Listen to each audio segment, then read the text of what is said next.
क्योंकि गलती जिस विधायक को आपने चुनकर दी थी उसने की है, तब चुनाव हो रहा है। और अहंकारी आदमी जिसकी मति मारी जाती है वो ऐसे करता है, और कोई नहीं करता। मति मारी गई थी, जो इस्तीफा दिया, बुद्धि नष्ट हो गई थी, जो इस्तीफा दिया, तब तो ये चुनाव हो रहा है। वो थी विधायक जो होशियार सिंह की, उनकी मति मारी गई थी, पर देरा की जनता का उनकी मति मारने के बाद ही आपका उदय होना था। आपका उदय तब हुआ कि जो विधायक थे, जिनको अहंकार था, उनकी मति मारी गई और आपका उदय शुरू हुआ। इसलिए मेरी पत्नी यहां से चुनाव लड़ रही है। हमने 18 महीने में आप लोगों की समस्याओं का समाधान किया। 1,65,000 कर्मचारियों को हमने, 1,36,000 सरकारी कर्मचारियों को हमने ओल्ड पेंशन स्कीम दी। जोनटा की भी 15 महिलाओं को 1500 रुपया उनके अकाउंट में आ गया। पहली किस्त के रूप में 3,000 और दूसरी किस्त के रूप में 1500 रुपया उनके अकाउंट में डल गया है। आइए कोई महिला थी, आइए ना, अब बैठे बैठे। तो अंजू तो पहले से ही 1100 से 1500 कर दिया था। जयराम जी बोलते थे ये नहीं होगा, अभी आपके फॉर्म भरेंगे, ये पैसा आपका है। ये सारे 1500 ओल्ड पेंशन स्कीम 2026 में भी चुनावों से पहले दे सकते थे, हमने नहीं दी। हमने कहा हमने भ्रष्टाचार के चोर दरवाजे बंद कर जो पैसा कमाया, उस दरवाजे को हमने बंद किया और आपको वो जो पैसा हमने कमाया वो आप में बांट दिया। 70 साल से ऊपर के जितने भी बुजुर्ग हैं, 25 लाख रुपए तक उनकी मुफ्त इलाज योजना लेकर हम दूसरे बजट में आए हैं, जो अभी लागू हो रहा है। अभी दूसरे बजट की योजना इसलिए नहीं लागू हो रही है कि हम अभी 4 संहिता में ही चले हुए हैं। जैसे ही 4 संहिता खत्म होगी, बैठकों का दौर होगा, तुरंत प्रभाव से मैं उसमें नियम बनाकर इन योजनाओं को लागू करूंगा।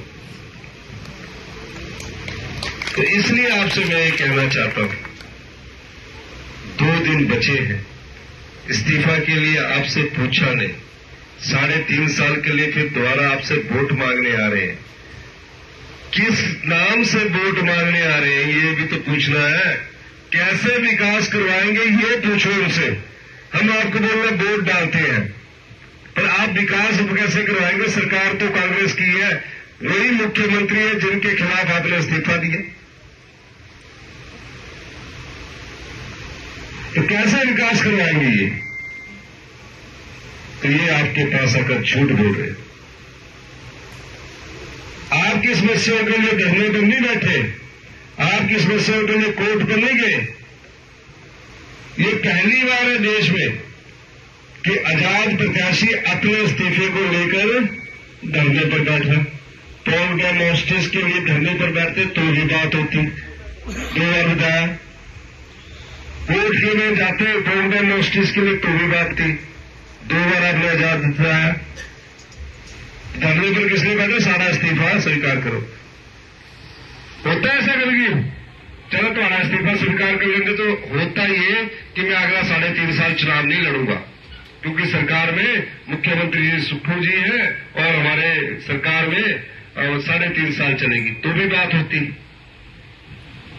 फिर ईमानदार बीजेपी के कार्यकर्ताओं को कमल खरीदा, अब आपसे वोट मांग रहे हैं। जनता को बेवकूफ समझते हैं।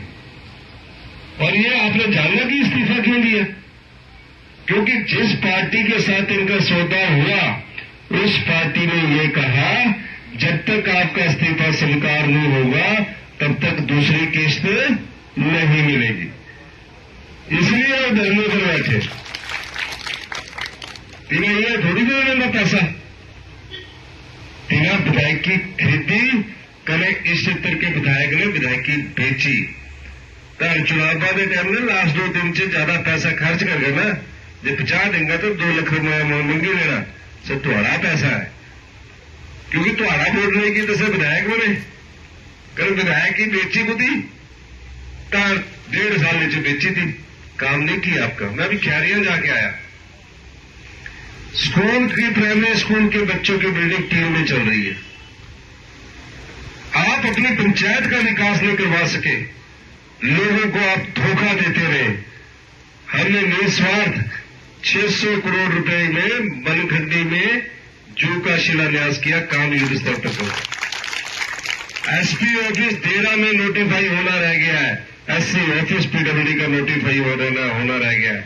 ये ऑफिस हम आपके लिए आए, इसीलिए मैंने कहा कि 14 महीने में मती मारी गई, क्योंकि देरा के लोगों का भाग्योदय होना था और हमने चुनाव यहां से लड़ना था। तो आपने उसको सबक सिखाना है, सिखाओगे? और इस लड़ाई में जनबल जीतेगा और धनबल हारेगा। तो मेरे साथ हाथ खड़ा करके करना है, जनबल जीतेगा और धनबल हारेगा। आपने कमलेश ठाकुर के पक्ष में भी अधिक से अधिक वोट डालने हैं, डाल के कि नहीं डाल के? बहुत बहुत धन्यवाद। जय